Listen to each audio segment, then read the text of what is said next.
narinjiye muri crise ya manager namaze 4 mois nava mu nzu kubera Birman Boy. Ndabagira ati bakuru bacu turakende ko mutatora mutwumviriza. Naradepanshije amafaranga menshi gushika no munsi nashobora kubona ngene ashobora kugaruka kubera guharanira Birman Boy. Tubahaye iminsi 3 niyo bisariye bobo yo kugenda kwiyumvira ikintu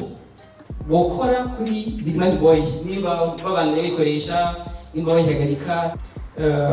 Iyo minsi 3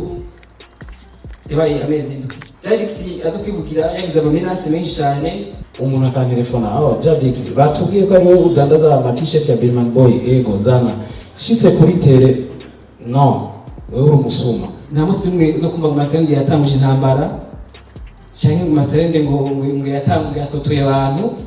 ariko niba dutangura nzoyigwana kandi nzoyitsinda.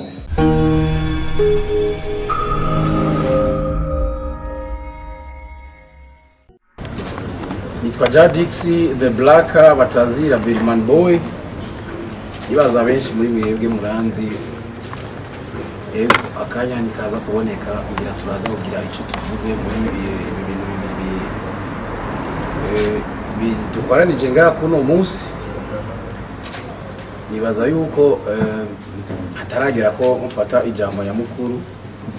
aho tuzaguhabwa akanya turaza kugira ico dushikirije murakoze. Ikibazo nuvuga point ya kabiri prevu no munsi uko benshi mishashaye ni point ya marque yitwa Birman Boy. Ni brand nuvuga ko cyambere na mbere twoshimikira ko mwege muri hano abenshi makuru nitwaje hano kugira ngo tubitware ko, ariko twaje hano kugira ngo bitange by'ukuri umuco kubijanye n'iyo brand yateye uruhagarara canke kutumvikana, ariko biri bimaze igihe kiringo cyababa umwaka biriko birayagwa. Twahisemo kubatirika tuzi imbere tamagareye abamenyesha makuru nabo nyine twa iyo nkuru bagenda bashikirize. Usanzwe rero Birman Boy jene ndi hano musurikira Master Music sibanza kuvugira cyane kandi nta mutahe ndahisemo uvuga ngo action directe ou indirecte no ko, ariko ndi hano muvugira umuririmbyi asanzwe ari muri Master Music do Jadix. Kandi turi hano mumenye neza turi hano kubwo imvo y'ugwanko yamvo rugabo ukunda kuvuga ama media yanyu ngo donc kwaserera injyane vurugu. Oya, turi hano mu mvugo n'ubwa Pacifique, kandi turi hano dukoresha n'ubwa uburyo bw'amahoro bw'urukundo nk'uko nyine batwigisha. Tamana nanje ndabihimiriza abandi kuko asanzwe ndi hano nandi mabanga njejwe. Donc nta rimwe niga mpanuro baririmbye ko injyane ingimba zoje imbere avuga ati urukundo niyo bishitse akabaho utuntu n'ubwangu tutwendifferent cyangwa kudatahorana bigatorirwa inyishu n'ubwa mu nzira y'amahoro. No kuvuga ko kuconzi kuri Birman Boy je nka Masterland CEO wa Master Music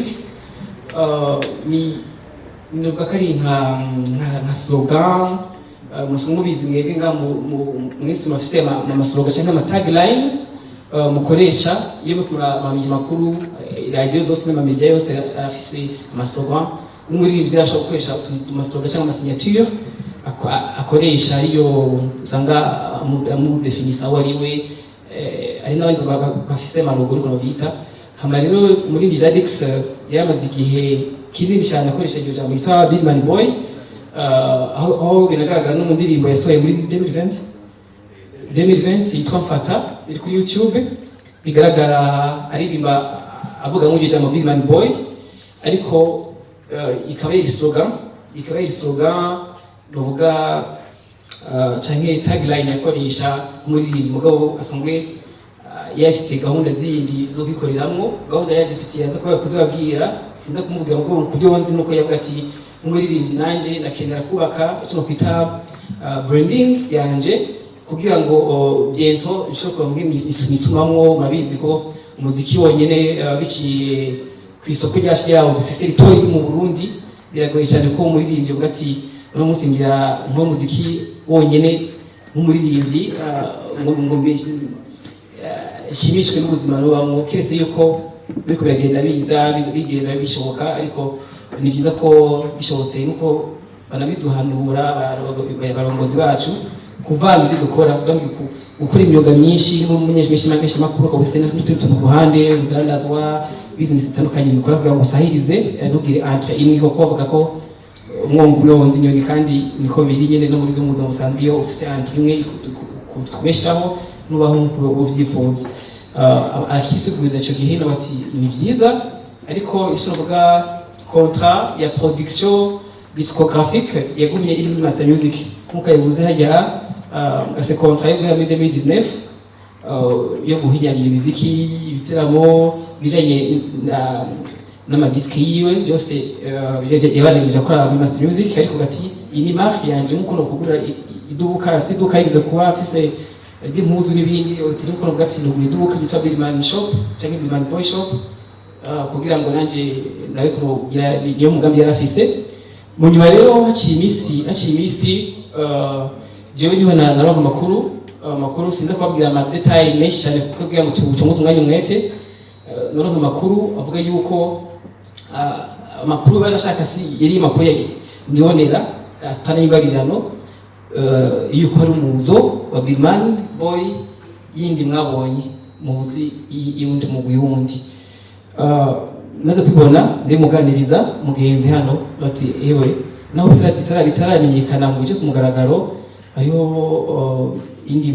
ruvuga iyo sina marke gusa guri nka sinzi nibo kwivugira ico ariko uko masora yajibona uko birengeye marke donc nka maison et disque cyangwa ikindi kintu kirengeye marke gusa hama ndavuga ati mbona gute tubikore kwiki nuko natangira bivuga twebwe ibintu by'ingane nta musi muzo kumituvisemwo kiretse iyo bidukwegeyemo nta musi bimwe zo kumva mu maserende yatanguje intambara cyangwa mu maserende ngo yatanguye asotoye abantu ariko niba dutangura nzoyigwana kandi nzoyitsinda niyo kairo yaciye haba ndamubwira ati sini intambara n'ibinakenewe ahubwo kutukuvira n'intambara ahubwo numva kuko nari nitangura vyiza tuzoyaga nabo n'abaringi tuzinanye harimo nabo tuva mu ntari imwe ya Ngozi tuzoyaga kandi tuzohuza nisanzwe tuzoraba niba ko hawa gusenderanira ko ari gihe bishika umuntu singi nka concert mugahurira mu kitariki mukaganira mwagaherezo yundi bishika kuko ivyo tuganira byose nabizi ubuzima butaba turimo bisama miliyari disi nawe byo bari miliyari turi abantu ubuntu ariko buhambaye niho rero aciye imisi c'était un certain vendredi niho bagize cyo kwita umugwi wundi wakoze cyo kwita nka press conference barabahamagara benshi makuru mwese muri mwege bari bahari baganira ku kijanye niyo lancement y'iyo marque yabo shasha hanyuma cyo gihe jewe muri iyo weekend ndavuga ati okay ko byagiye kubagaragara rero cyagiye nishiza ko tubaraba tukabavugisha abarinzi bagenzi bacu ntawe n'ubuyundi benshi muri bo twakoranye nk'umuproducer bagabo bose narakora imiziki twakoranye mu bitaramo bitandukanye donc n'abantu bana atabutinya na donc bisigaye yuko turi kuyaga tukicara tukayaga icyo gihe iyi weekend ntibyashobotse turasarije nasabye umubonano nasaba ati bagenzi ati murazi yuko hari muri livre ofisiye marke yitwa kunuko muzi kandi murizi neza ko niyo ndimo yo murayizi ati byo byiza tubonanye tukaganira ku icyo marke kumbure tukabica ukogwa kuko je cyo kuko nisho yinzi cyari cyo tuva mu byo twoyaga niwe rero savye umubonano navuganye nabo barinzi bose ku telefone icyo gihe bari Bujumbura bavuga ati bari mu gitaramo bagura ati nuna itwaza tuzoshobora kubonana hari weekend ariko ku munsi wa mbere mu gaturuturu icyo gihe ari dimanche umunsi wa mbere twiteze ko turindire appel duhamagagwe ngo tushobore kuyaga kuri ibintu bya marque ariko amakuru yatubaje cyane ico kintu bagenda bamenyeshe amakuru twaronse mu gaturutse tugira yuko mu gitondo marikiza kwandikisha kugira ngo habe ico kwita kuhamvirsanya yatubaje tukavuga undi tugita twarindiriye amezi yose kugira ngo tuyage habeho donc novuga ico kwita iyo session du Pacifique none bagenzi bacu siyo nzira bahisemo niho umugenzi rero uyu nyene Jadix ari kumwe n'abandi baririmbyi hamwe n'undi muntu ajeje ibintu by'amategeko muri mezo y'iwacu bashi bagenda kuri ministère ya commerce mu gitondo barabeka iyo nkuru batwarose ariyo canke ari gihuha ariko twamenyesha ko iyo nkuru nyene twasanze ariyo mu gitondo ca kane twasanze abo peut-être twifuza ko tuyaga bo bashi bahahurira bagiye kwiyandikisha kugira ngo tube sans réseau ico kintu cyatubabaza ati none gute ndasubira ndavugisha sinza kuvuga amazina ariko ndavugisha uruhande rwabo ndavuga ati bagenzi gute ko mushe mugira ibyo ari umuntu yashambira ijambo ribi sinza kunabagiye ko je mu valeur mfise nta gutukana nta no gucoza na mfise nta n'ibyo ngenera mu buzima bwanje kuko nta nishe bibaze umuntu yashambira ijambo bavuga ati twebwe ati reka kutugora n'ubutesha umwanya twafise ibyo turimo hanyuma niho nishimye bakuru muri api mushi gitondo nyene na telefone muri api ko mfise api niyo itwa ADB n'umwanya nabaza ati hari abantu bo baje kwandikisha inuze ya mugabo baza kuza muri gashikeyo baza kuza mugabo twasaba kiyo iyo entreprise mutoyandika kubera ni izina riri mu mpari ariko umwe mu bayobozi bo muri iyo agence babwiye icyavuga ati oya twebwe mushaka mwege nimuze mutamwe mwandikisha cyangwa mwatira no kuza abo baza kuza kare turabandika ko twebwe naho abantu bo bari mu njyane utanguye naho bamusangisha hamwe ukagisha uwo muntu ati utanguye gushika no twandika naho tuba tuzi ko hari abandi bari barajyana abo bajyana tugire turi sentare bashobagenda kwitira utungane okay nokatina twegene ubusanzwe nta tuzo kwandikisha kuko iyo sonde twahisemo twekuze kwandikisha kera ahubwo reka tubiri uko biri niho saa 5 masaha y'ibere bantelefona bonyene tugati babantu bashitse tugatubandika ati nta kibazo barandika icyo kwita entreprise kugira ngo bahawe icyo novuga registre de commerce hamwe na numero d'immatriculation fiscale ariyo NIF mugabo rero nkuko inkuru mwarisuri inyuma nkuko bari bahuriye kuri ya ministère nabagira igihe gukingira ama brevet umuyobozi cyangwa mu directeur ajejwe ivyo byo gukinga ama brevet icyavuga ati no twabonye muhuye muri babiri muje kwandikisha ikintu kimwe bisubira ko muri ma litige canke impari nta numwe twandika ashobora procédure ya enquête yo gutohoza tumenye abari mukuri twege tuzoha marque tuzoha protection de marque abazo bari mukuri muri migwe babiri mwese agira muri he ibi byose bisabwa tuvuga bari tayi yose hama muze tumatohoza ushikanganje yakangura ivyo byose bigenda tumwamenye nko medere impamvu tubiye ngombwa ko tubamenyesha hanyuma yo ministère imigwe yose ijakuriya muvyumve neza uyage kuriha na bose batangura iyo procedure yo kurongendera ukuri munyuma amezi menshi arenga kuri abiri ministeri katohoza yashyize mu bibanza byose yashika kuri Master Music yashika ku ruhande rundi hari amaradiyo yifashishije hano sinzi kuvuga amazina hariho inzego zitandukanye ministeri yifashishije mu kurondera ukuri kugira ngo babone ibyo kuri ninde yatanguye gukoresha iryo zina iyo marque ku buryo yohabwa protection nyuma y'amezi nk'abiri si ntumwe sindi précis cyane niho ministère yanzura ati twebwe bivanye n'ibyo twakurikije na jury yacu ijeje kutatura amatati y'abantu batase bivanye bahuriye ku marque canke cyo kwita propriété industrielle niho baciye bavuga ati tuyihaye muri Jadix yo brevet cyangwa protection de brevet n'umwanya rero hari tariki 18 z'ukwezi kw'icumi 2021 niho twaronka urupapuro si rumwe ni nyinshi ariko ni protection twanditse ko marque de fabrique ou de commerce procès verbal ariko hariho icyo kwita ubwete nga ruduha icyo kwita protection et marque Billman Boy aho berekana neza yuko yanzuye direction ya propriété industrielle yanzuye yuko iyi marque ya Billman Boy yegukira umuririmbyi Jadix biciye muri institution yitwa Master Music Records guhera itariki 27 z'ukwezi kw'icumi niho iryo kete bari twandikira ubushikiranganji bw'ubudandaji umugabo mwumva neza yuko ashigiye kirekire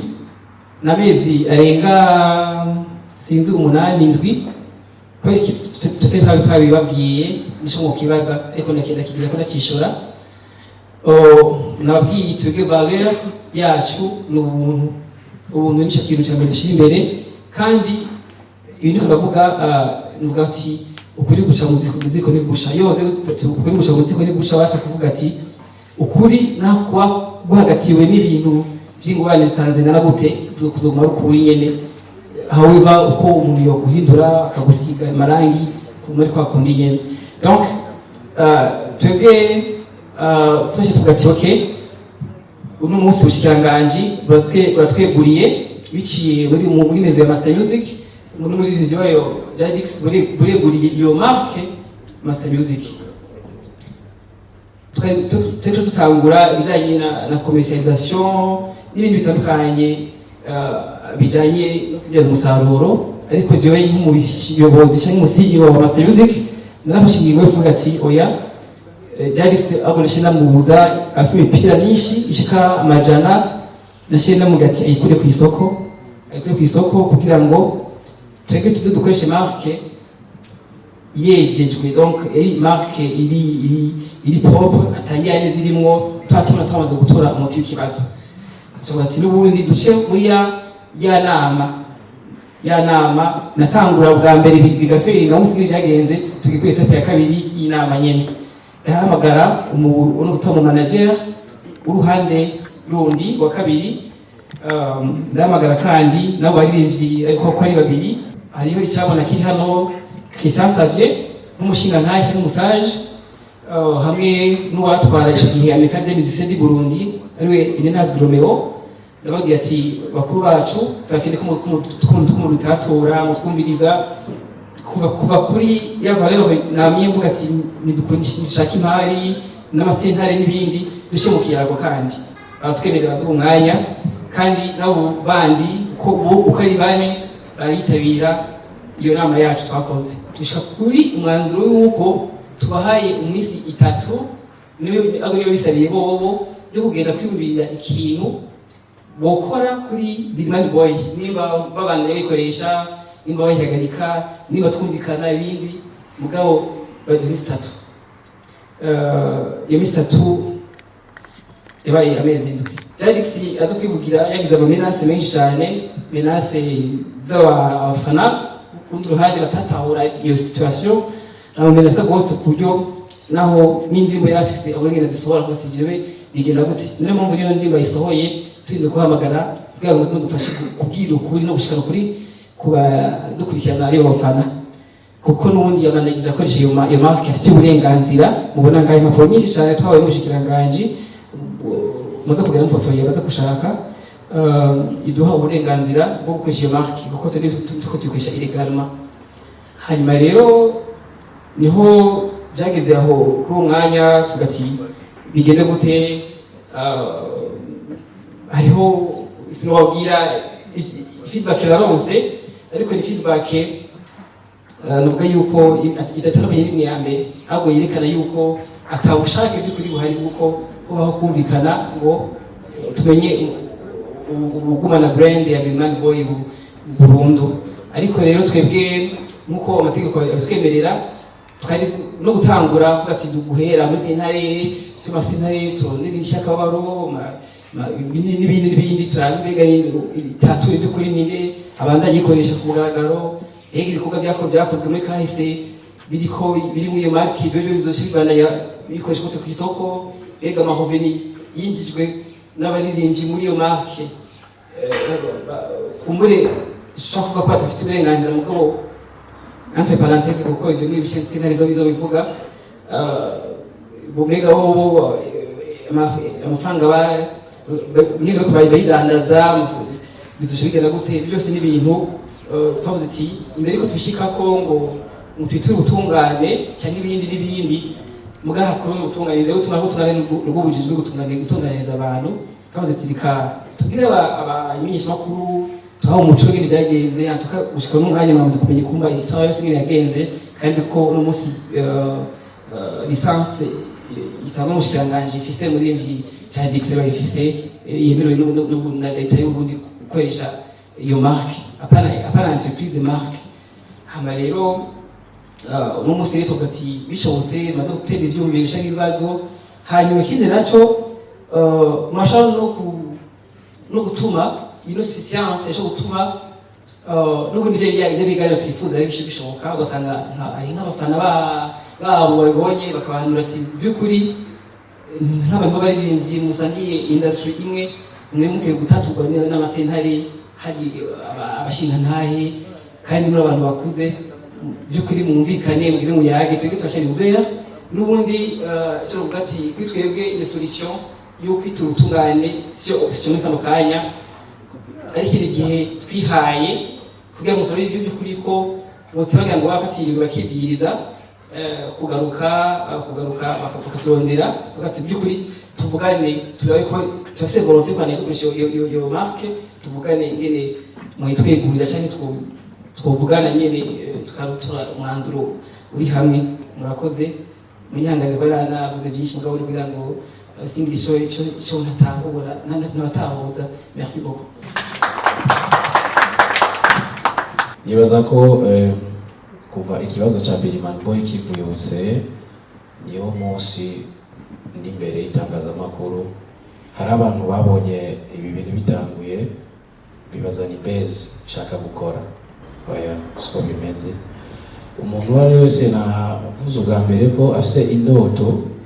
naho uba uri ngaha ejo urakenera kuba handi. Billman Boy rero novuga yuko iri mu bintu by'indoto zanje kandi ntabikishije amajambo, nababwiye ko ndi umwe mu baririmbyi muri Master Music. Sindekuriye gupostinga ndiko ndamamariza iyindi brand ndi mu yindi brand, muravyumva. Billman Boy nimba ntaho banarayipostinze ngo ndayimenyekanishe, hariho page ya Facebook yanjye sigenda ikoresha, irafise umuntu ayikoresha muga dusubiye inyuma 2020 itariki 26 z'ukwezi kwa 12 logo ya Billman Boy tubona ngaho inyuma yari postinze. Mugabe mwe tutamenya tuje kwandikisha ibintu uvuga ati iki kintu niki wanje umwanya wari wose nzogitoraho nagishize ko apari yo ngo ndafise n'indi brand yitwa Black Nation.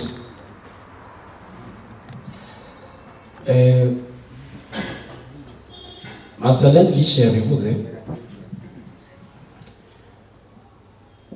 hari abantu babonye Billman Boy bariko barayilansa bibaza ngo bibaye gitumbuka, twari dusanzwe tubizi,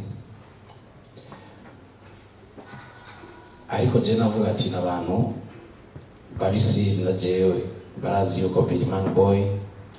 ndetse na bamwe muri bo bamamagara Billman Boy kuko si bashasha kuri jewe sindi mushasha kuri bo. Byarantangaje birantungura bose niko navuga. Apa yo ngaho bimaze kuja ku mugaragaro Masterland yarabajije turabaza mugabo turabona yuko umengo hariho bras de fer.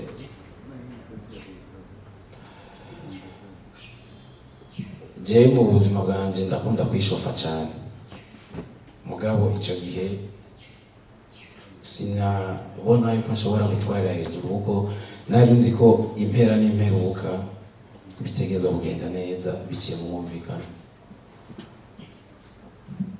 mugabo uko navyibagije siko byagenze. Apa rero ngaho rero je harageze igihe maze kuvuga ati none ko aba bantu bakoresheje Birman Boy atakina kimwe bavuze, reka basingire ico mvuze kuri bamwe basanzwe babizi nabo basanzwe babizi, turabe ikintu cobona koza akantu gato na postinga, mugabo ama message mfise ngaho mu telefone y'abafana batandukanye, novuga yuko ari ama message yatumye hariho n'ikintu cyaje muri je kirambwira none uwo muziki woheba, kandi gatoya narahevye umuziki narawuhevye ndagenda ndazimira, mugabo Imana yabikoze no munsi nagarutse kuko ngo ni nyuma ya zeri rakora. Navuga yuko rero maze kwakira ayo message je ndabona ko ndi mukuri, ndiko ndakoresha ibintu vy'iwanje vy'ukuri, mugabo nkaca nitwa indyarya, umusuma, jalousie, ndiko ngirira jalousie abandi. Why? Mugabo bamavuga ngo inkoni hirigiye, uwo munsi wageze nari numva ndabishaka ko wogera kugira babone abarundi n'amakungu babone neza ko ivyo nakora vyose sinabikora kuko kurondera base cyangwa shaka kwiba, no, ahubwo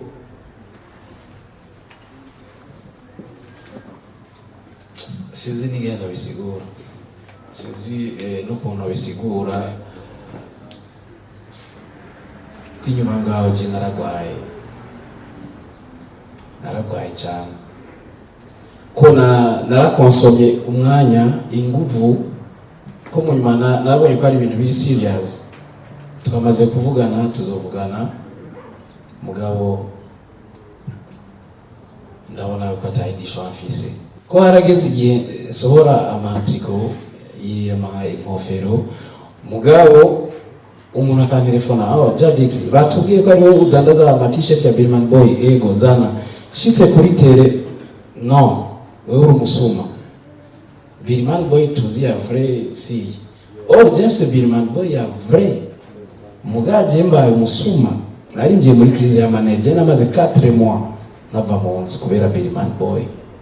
naradepanshije amafaranga menshi gushika no munsi nashobora kubona ngene ashobora kugaruka kubera guharanira Birman Boy. Ndakoresha Birman Boy kuva muri 2019. Entre-temps nibaza yuko benshi barabizi kandi barabitahura,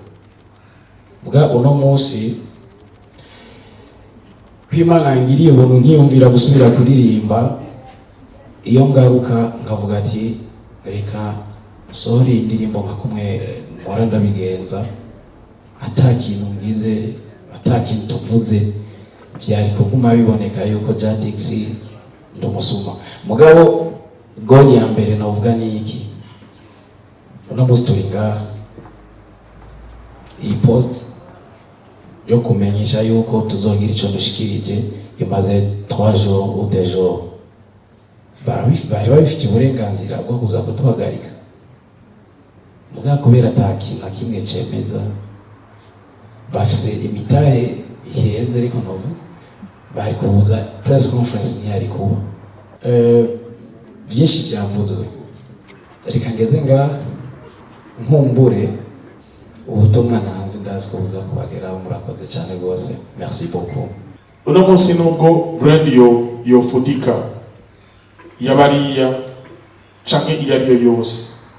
mwebwe nka Master Music canke nka Jadix muri Birman Boy mwamaze kuranga urupapuro rwa ministère, mutegekanya iki kugira ngo abo banyagihugu muriko murabwira uno munsi, kuko twebwe turamenyesha amakuru turaza kubishikana, batahure neza yuko umuco watanzwe w'ukuri n'uwabananga. Twaciye tujya cyane rwose kuri Birman Boy, indirimbo wahize kuri channel ya YouTube, logo indirimbo igitangura umengo sinayumvise mu ya Birman Boy, sinzi nimba wewe wayikoresheje mu ndirimbo yawe kandi kiri mu matati. urumva haracyari akantu mu ndirimbo zigiye gukurikira. Birimani Boy izokomeza kugaragara mu gihe muriko murayikoresha muri babiri canke ugiye kubanza guhagarika hanyuma kugira ikibazo kive mu nzira? Murakoze. Ni igiki cabatumye ntimugende mwebwe bya mbere mwabimenye kare ko bagomba kuvyandikisha mu gihe mwari mwamenye yuko batarashikayo? Ikibazo ca kabiri ushaka kubaza, mbega hamwe Birimani Boy bandi bamaze kwemera ibiganiro kavuga ati Birimani Boy turayihevye turayibahebeye, Birimani Boy kuri Jadix tuyitege kwiki nka brand canke nka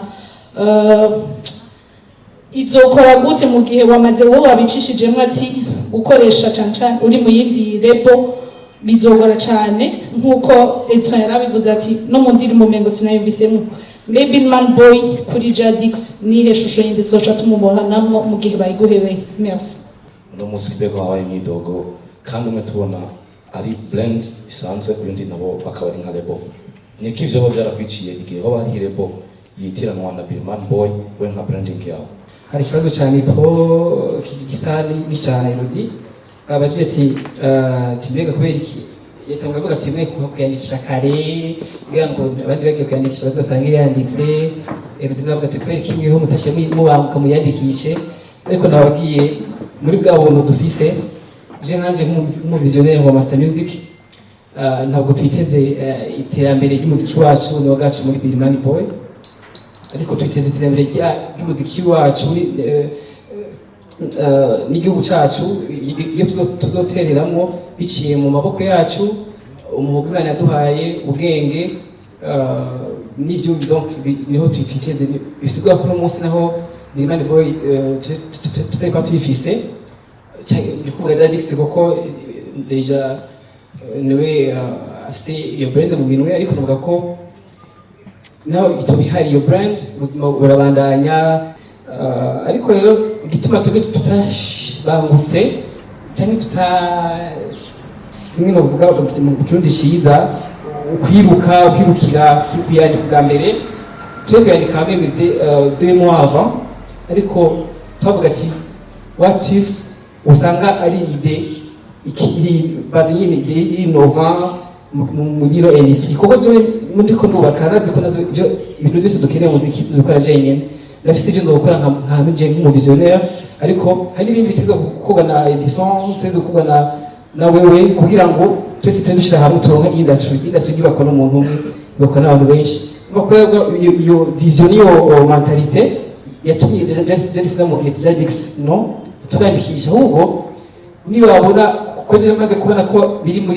mu migambi yabo ubwo bitaraje kumugaragaro navuga ati what if usanga bana bihevye ntibandagije banabikora bagahindura izina ko kenshi ikintu kiri muri projet même si amategeko œuvre kiri muri projet ibi déjà protégé kiri brouillon cyangwa kiri muri construction ibi protégé mugabo navuga ati mu gihe batarayisohora ni nkuko bosanga izina barihevye bagatora irindi ku buryo usanga tugihoye ubusa tuvuze ngo tugiye ngo guterana imiragwe nabo, ahubwo twavuga ati ibyo bizoba byiza nibabona bifuza kwikoresha. Ni nkuko no munsi jewe hashaka kuza umuntu guys nashaka muri attentionne icyo kintu nakibabwire kuko ni ikintu kiri logique. Uno munsi hanze haraba ama transfer y'ima entreprise, haraba ama transfer y'ama marque ko lesama mwumvise yuko Twitter yagurishijwe, WhatsApp yagurishijwe. Uno munsi ashaka kuza umuntu avuga ati Master Music ndakunda vision ligne de vision yanyu, ndakunda iyo zina, ndashaka kwa amafaranga yose harimo makuru yose mwakoresheje naho mugeze ngure umutayi ijana akayutwara akarikoresha naco kuzana igurisha mu gihe numva ko ndi pre kuyigurisha. Bisigura yuko natwe naho iyo ide ari yatanguye n'umuntu kanaka nibuza ko umuntu yishima akayikoresha, ari nayo option twari twibagije ko twebwe ati niba wayishimye kwikoresha bazotwegera habeho biganiro bibe ngombwa niba tuba intéressé ni na offre botuha ko ni sur quoi business cyangwa bikaba amical tuyibasidere bayikoresha. Nkuko no munsi nabagiye ndashaka kugurisha Master Music, ndashaka kugurisha sinzi ngango na Master End, ndashaka kugurisha sinzi kese ko ibyo ririmo hard cyane, ni physique ni ADN afishinki yagoye mugabo umuntu ashobora kuza kugura imitahe ya Masterland yose. Ibaza yuko byinshi byavuzwe, intego yanjye ni ijyanye Bigiman Boy nijyanye iruguruye, nibaze bayigure tuyibahe, nibayigura tutoyibaha.